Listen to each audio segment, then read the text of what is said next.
Today is Saturday, February 26th. Ukraine is now fighting off the biggest European attack since World War II. Russia has invaded the democratic country with missiles, air raids, tanks, and troops. Ukraine's leader has called on everyone to fight back, turning civilians into soldiers. To help us better understand this conflict and how it impacts the rest of the world, we're speaking with Dr. Fred Kagan.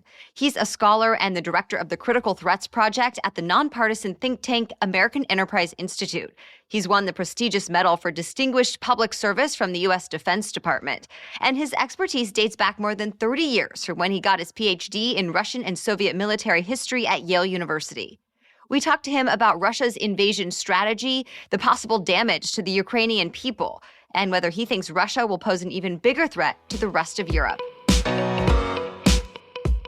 Welcome to the Newsworthy Special Edition Saturday, when we sit down with a different expert or celebrity every Saturday to talk about something in the news. Don't forget to tune in every Monday through Friday for our regular episodes, where we provide all the day's news in 10 minutes. I'm Erica Mandy. It's now time for today's Special Edition Saturday. Fred Kagan, thank you so much for coming on the Newsworthy. Great to be with you. What was your initial reaction to how the first 24 hours went down? I've been surprised for some time, honestly, about how this has gone down. We have been forecasting for months that Putin was not likely to launch a large-scale invasion like this. We've obviously been wrong. We failed to understand some things about how Putin was seeing the world. Ukrainian officials have said that Ukraine will defend itself, that it'll win. But what do you think as time goes on? Will Ukraine be able to fend off this potential Russian takeover? I've never really been in doubt that the Ukrainians would fight hard. And the United States and other NATO countries have given them some pretty important advanced weapon systems to fight with. I will say, though, if the Russians actually commit to bringing to bear all of the force that they have deployed around Ukraine, and if they are willing to suffer the costs of casualties, even as the Ukrainians continue to fight, I think it's very unlikely that the Ukrainian conventional military will be able to stop this attack or prevent the Russians from taking Ukrainian cities. I think the question is, what kind of cost do they impose on the Russians while doing it, and what kind of conditions do they set for what I expect will become a pretty nasty partisan movement and insurgency if the Russians actually do succeed in taking over large parts of the country. Can you provide insights about the current impact and the potential impact moving forward to the people of Ukraine? I mean, this is obviously a devastating tragedy for the people of Ukraine, and I'm afraid that that's only going to get worse. I think one of the reasons why the air and missile campaign was, to begin with, was relatively limited was because Putin has been, I think, trying to limit the damage that he does to Ukraine, not out of any humanitarian instincts, of which he has none whatsoever, but because when you're invading to occupy a country, you prefer not to destroy it while you're doing that. I fear that as the Ukrainian resistance proves serious and as the Russian forces prove less competent than Putin might have imagined, that the gloves will come off and we'll see more devastating Russian air and missile attacks. And of course, if we get to the point, which is quite possible, the Russians drive into Ukrainian cities and the Ukrainians work to defend those cities block by block, or alternatively, if the Russians try to surround cities and starve them out, this situation can become absolutely catastrophic for Ukrainian civilians very quickly. And it's important to say here, every single part of the blame and responsibility for those horrors will fall squarely on Vladimir Putin's shoulders, as this is a war of aggression that he has chosen to launch based on no provocation whatsoever against the innocent and peaceful people of Ukraine. Despite what he is claiming. Yes, of course, the aggressor and the predator always has an excuse about how the prey provoked him. But when you look at the relative military power of Russia and Ukraine, the fictions that Putin and his cronies have had to invent to claim that Ukraine poses any sort of threat to justify this have become so outlandish that they would be laugh lines if this weren't such a tragedy. The various accusations that he's leveled at NATO about preparing to deploy various weapon systems in Ukraine are absolutely nonsensical. You really have to live in an alternate universe to buy the various propaganda lines that the Kremlin has been putting out trying to justify this horrific act of aggression. The U.S. has been doing something rare by revealing intelligence as it comes out. Do you think that paid off in any way? It was very noteworthy that the Biden administration did that, and I think they deserve a lot of credit for it. As the Russians have worked their hybrid war methods and information operations to create various pretexts and justifications for this war, the Biden administration has played every one of those right back on them. I do think it has mattered. I think that it has forced Putin to abandon the preferred courses of action that he wanted to follow, that he would have used if he had been able to invent some remotely plausible sounding pretext that the Ukrainians had actually jumped off sides. And I think that's a good analogy. I think basically the Russians have been trying to draw the Ukrainians off sides for some weeks and get a Ukrainian unit to attack into Russian-occupied Donbass.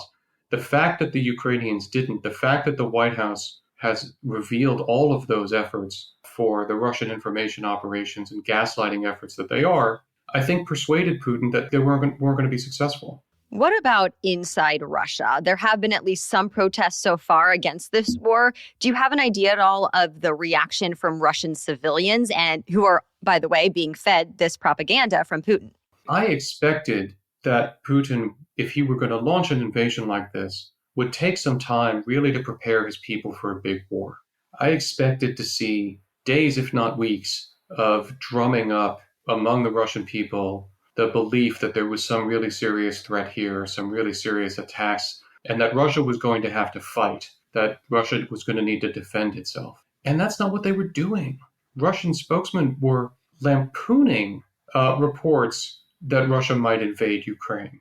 And even now, what we're seeing is that Russian state-controlled media is really minimizing this conflict. They're not showing their people videos of this war. They're not showing what the Russians are doing to Ukraine. They're not showing what the Ukrainians are doing to the Russians. They're portraying this as a very limited engagement that, of course, they're portraying as far more successful than it has been. They are claiming, without even having videos, that Ukrainians are surrendering en masse and so forth, which is simply not true.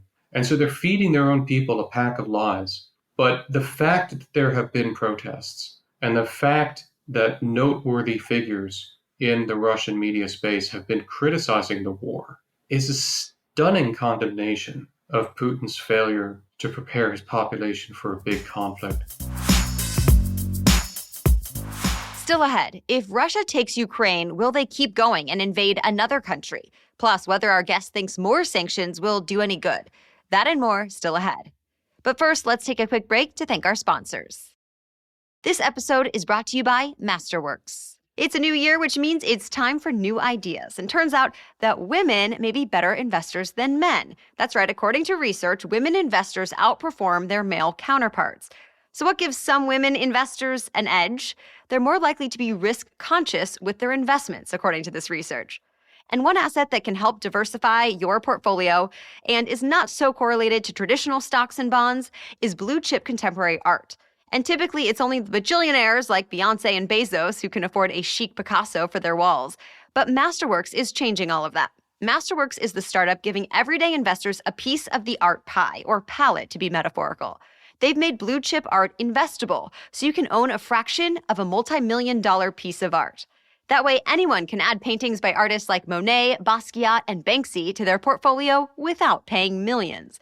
And you can join them by going to masterworks.art/newsworthy. Again, that's masterworks.art/newsworthy. See important disclosures at masterworks.io/disclaimer. Today's episode is also brought to you by Seed. I'm so excited to tell you about this sponsor because I've already been using Seed's Daily Synbiotic for at least a year now, thanks to a friend's recommendation, and I too love it.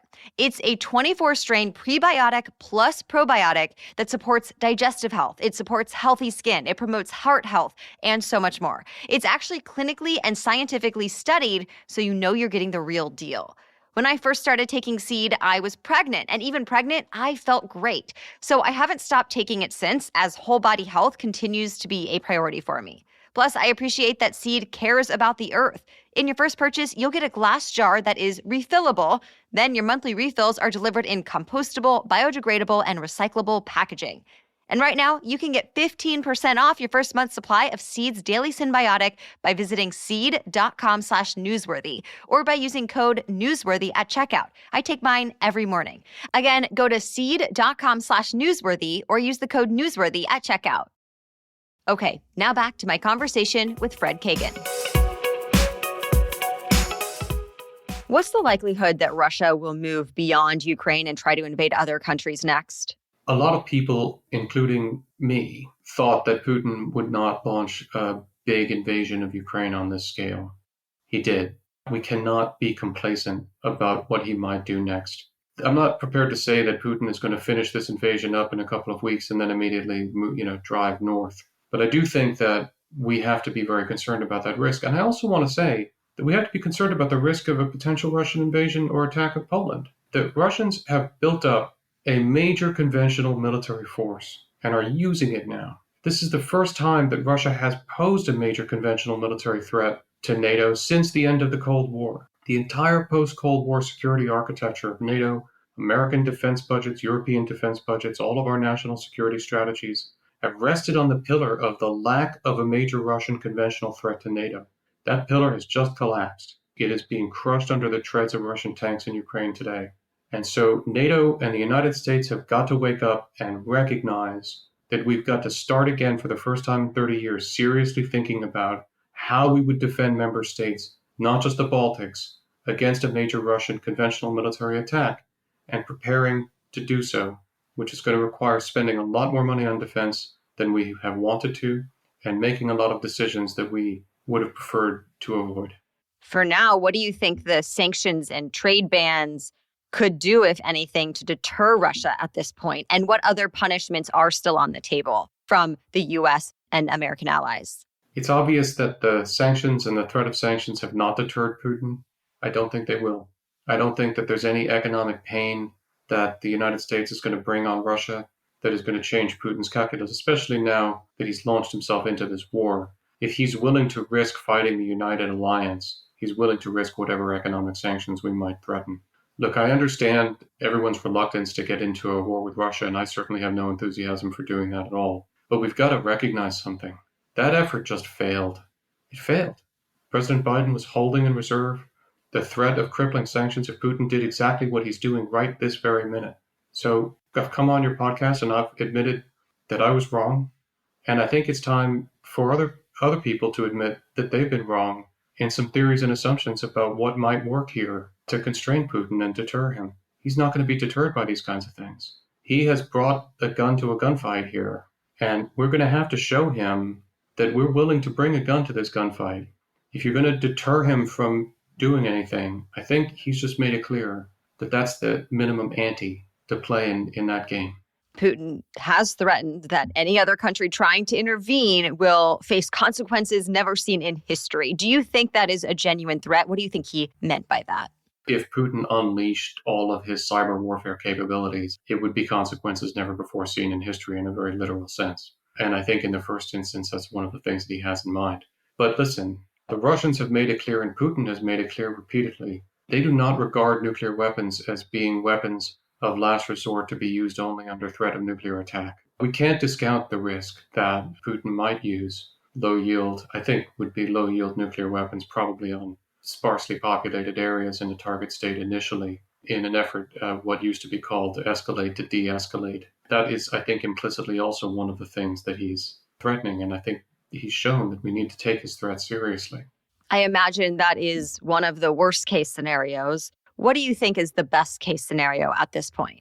I think the best case scenario that's plausible is that the Ukrainian resistance continues to be strong enough that it persuades Putin to somehow to stop short or to limit his depredations in some way and pull in his horns in some way. I'm skeptical even saying that because I would be surprised if the Ukrainians are able to do that or if Putin would do that, having launched this operation.